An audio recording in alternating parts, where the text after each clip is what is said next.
Que les paroles de Torah qu'on dit soient les Elohim Nishmat, Gabriel ben Rivka, et pour la guérison rapide de Moshe Raphaël Nissim ben Kamil, Eliyahu Hananel ben Ruth Mesodi, pour la guérison de Rivka bat Menana et de Daniel Tamar Atou bat Fortuné, et pour la réussite de Abraham ben Messaouda.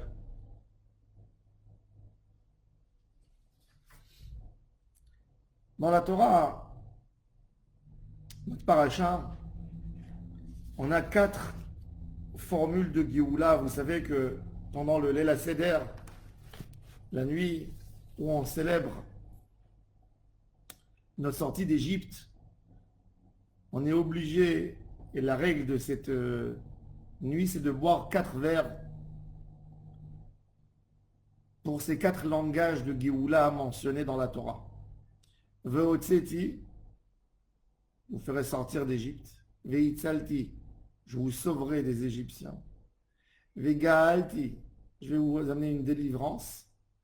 Et ensuite, Velakarti etrem li leram vehaiti lachem lelorim, je vous prendrai et vous deviendrez mon peuple.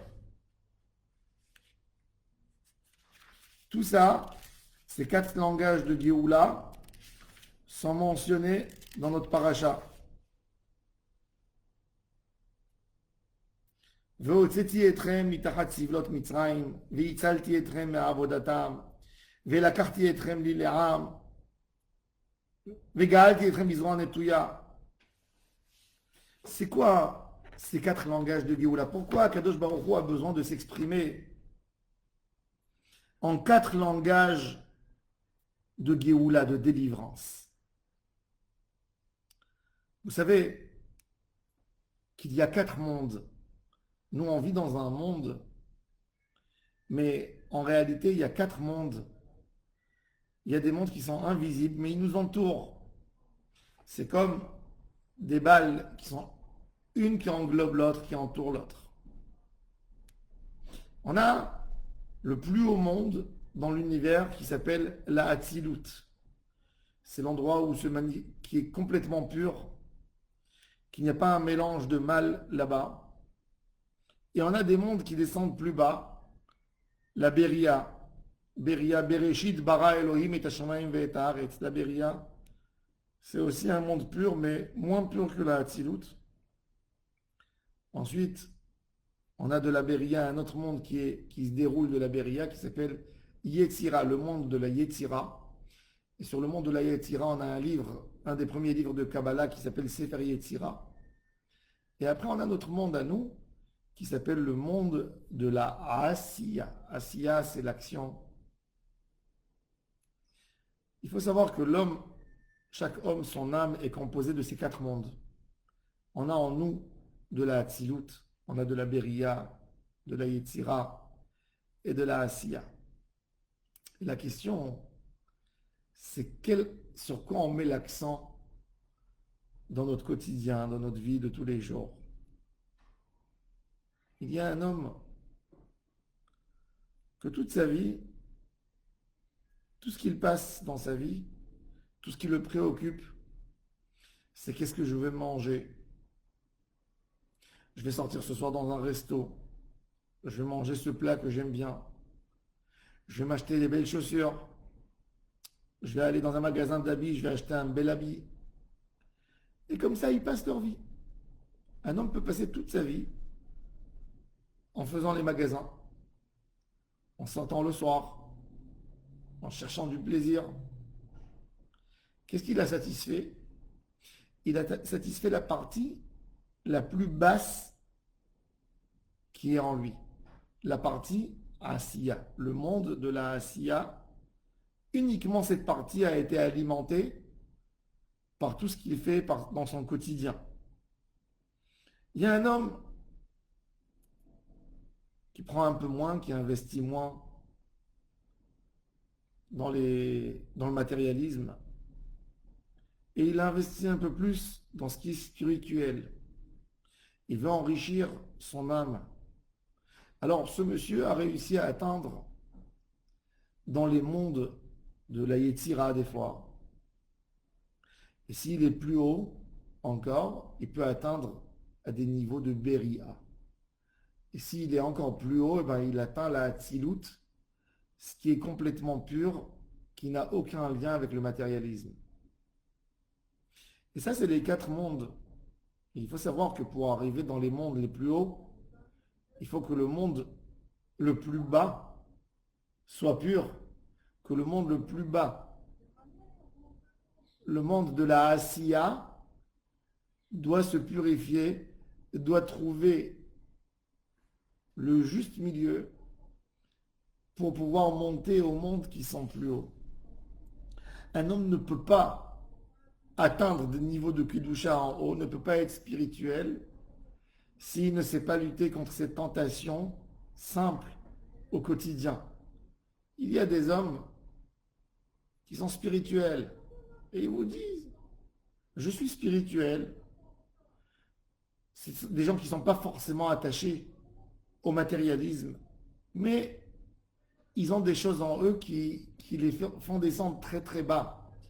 La colère, certaines tentations qui ne sont pas forcément des tentations de quoi manger ou de quoi boire, d'autres sortes de tentations, mais qui les tirent en bas. Donc cet homme, même si dans son quotidien, vous le voyez, il vit très simple, très modeste, mais il ne se maîtrise pas dans certaines choses, il ne peut pas atteindre les niveaux d'en haut, il ne peut pas atteindre la Hatzilut, il ne peut pas atteindre, ni la Yetzira, ni la Beria, Bevadaï, pas la Hatzilut. Et la sortie d'Égypte, c'est de vouloir sortir du plus bas et d'atteindre le plus haut, le plus haut. Dans notre monde à nous, il y a le mal qui domine le monde. Le mal, c'est les tentations à chaque coin de la rue, chaque endroit, ce que je fais. Il n'y a rien qui est clair dans la vie de l'homme. Et ça, c'est Sivlot Mitraim, c'est la galoute la plus dure où un homme n'a pas le temps de penser à ce qu'il a envie de faire. C'est comme un prisonnier, comme les béné Israël quand ils étaient en Égypte, que ceux qui les ont mis en esclavage ne les laissaient pas penser. Toute la journée, ils étaient occupés à construire des bâtisses, à travailler, pour ne pas qu'ils se font des réflexions. Et ça, quelque part, c'est le monde, c'est notre vie. Il y a des gens, ils peuvent vivre 70 ans sans se faire aucune réflexion. Manger, dormir, acheter, sortir en vacances, manger, dormir, acheter, sortir en vacances. Une routine sans penser qu'est-ce que je donne pour mon âme. Ça, c'est le niveau de la Asiya. Et c'est la partie basse de la galoute. Il faut sortir de là-bas. Veotseti. Il faut sortir d'abord de ce tourbillon de vie qui nous mène à se concentrer dans des choses qui sont complètement faux et qui n'aident rien du tout la Neshama. Ça, c'est Veotseti. Veitzalti, sauver quelqu'un, c'est d'une situation. C'est-à-dire, il n'est pas toujours en esclavage. Il y a quelqu'un qui arrive à lutter contre le mauvais penchant et des fois, il cède, des fois, il tombe.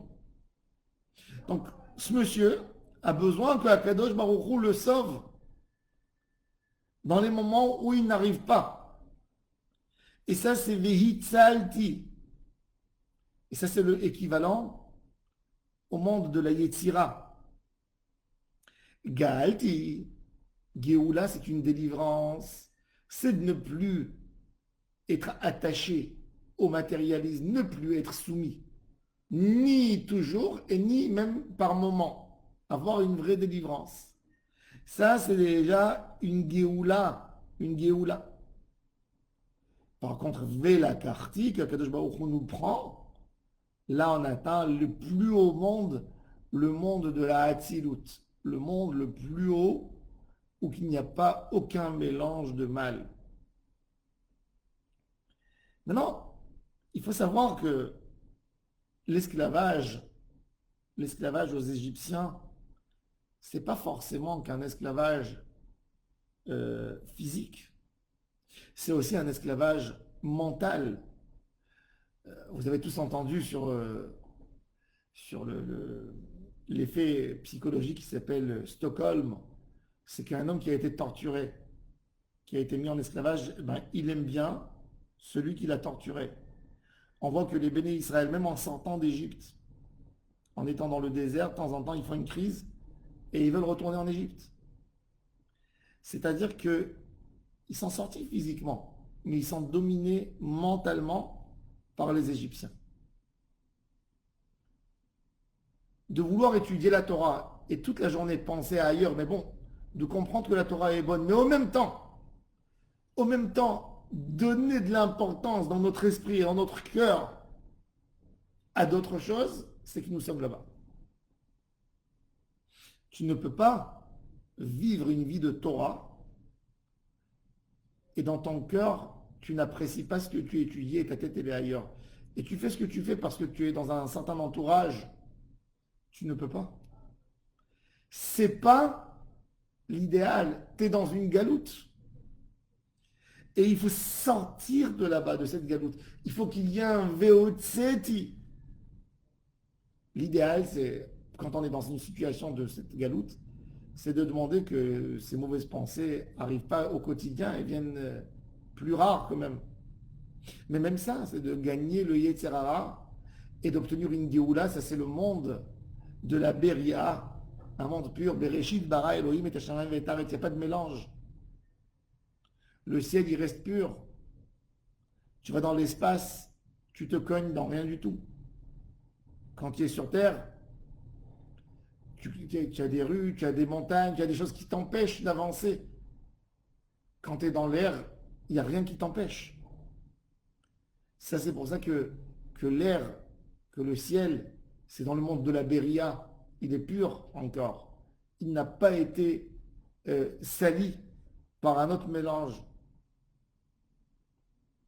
Akadosh Baruch Hu veut de nous une réparation, veut de nous Velakarti.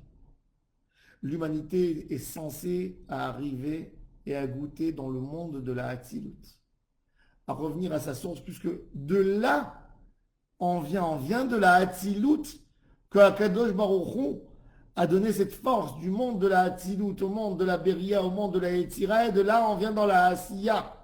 Mais savoir, c'est vrai, on est là, on est dans un monde où forcément, dans notre quotidien, on est obligé de toucher le matériel, le matérialisme. Mais avoir des ambitions à être haut, où que notre pensée sont, c'est là-bas où nous sommes.